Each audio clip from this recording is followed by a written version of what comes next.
Good morning, আমি তমালিকা চলে এসেছি আজকে আবারও একটা ড্রয়িংয়ের ভিডিও নিয়ে। আজকে আঁকছি এই সুন্দর গণেশজিকে। ভিডিওর শুরুতেই আমি দেখিয়ে দিয়েছি কোন ছবিটা আমি আজকে তোমাদেরকে এঁকে দেখাচ্ছি। পুরো ছবিটা আঁকার জন্য আমি কিন্তু ইউজ করেছি ওয়াটারপ্রুফ জেল পেন। এই ধরনের ছবি আঁকতে আমি বরাবরই খুব ভালোবাসি, আর এই ধরনের ছবি দেখতেও কিন্তু বেশ ভালো লাগে।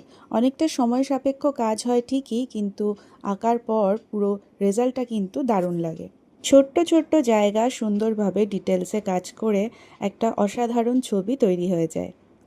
আজকে যে 1.5 মিনিটের ভিডিওটা আমি শেয়ার করছি, এটা আঁকার জন্য আমাকে 3টে দিন সময় দিতে হয়েছে, তবে গিয়ে আজকের এই সুন্দর ছবিটা কমপ্লিট হয়েছে। তবে আজকেও যে পর্যন্ত আমি ছবিটা শেয়ার করছি, এর পরেও কিছু কাজ বাকি থেকে গেছে। পরবর্তী আরও একটা ভিডিওতে আমি কিন্তু সেই কাজটাও শেয়ার করব।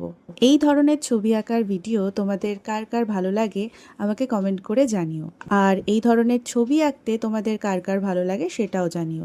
গরমের ছুটিতে আরও এই ধরনের নতুন নতুন অনেক ছবি আঁকার ইচ্ছা আছে, চেষ্টা করব সেগুলো অল্প অল্প করে তোমাদের সাথে শেয়ার করতে।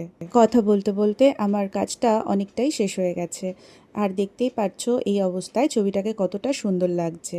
এই ধরনের ছবিতে লাইনগুলো যতটা স্ট্রং হয় ছবিগুলো দেখতে ততটা সুন্দর লাগে। আমার ছবিটা কমপ্লিট হয়ে গেছে, দেখে তোমরা জানিও ভিডিওটা তোমাদের কেমন লাগলো। এখনকার জন্য টাটা। আগের দিন যে গণেশ ঠাকুরের ছবিটা আমি এঁকেছিলাম ব্ল্যাক অ্যান্ড হোয়াইটে, আজকে সেই ছবিটাকে আরও একটু সুন্দর করার চেষ্টা করলাম, আর তার জন্য আমি আজকে নিয়ে নিয়েছি রেড কালারের একটা স্কেচ পেন। আগের দিন ব্ল্যাক কালারের পেনের সাহায্যে কিছু প্যাটার্ন তো আমি এঁকেই নিয়েছি, বাকি যে ফাঁকা অংশগুলো ছিল সেগুলো আমি আজকে এই রেড স্কেচ পেনের সাহায্যে ভর্তি করছি। কথা বলতে বলতে মুখের প্যাটার্নটা বেশ কমপ্লিট হয়ে গেছে।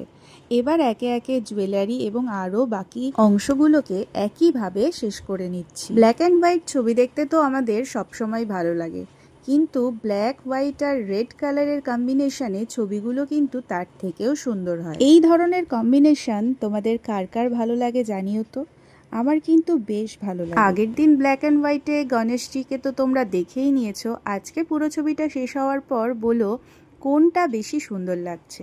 আমি একটা খাতা বানিয়েছি যেখানে এরকম সুন্দর সুন্দর গণেশজির ছবি পরপর এঁকে রেখেছি। কোনো একদিন অনেকগুলো ছবি হয়ে গেলে খাতাটাকে তোমাদের সাথে শেয়ার করব। হাতে পায়ে আলতা পরানোর পর কি সুন্দর লাগছে দেখতে, তাই না? আমার কিন্তু বেশিরভাগ জায়গায় কাজটা কমপ্লিট হয়ে গেছে। এবার যে বালিশটার ওপরে হাত রেখে আছে সেই অংশটাকে আরও একটু সুন্দর করে নিচ্ছি। ব্যাস, আমার আঁকা কিন্তু কমপ্লিট হয়ে গেছে। তোমরা দেখে জানিও এই ছবিটা তোমাদের কেমন লাগলো।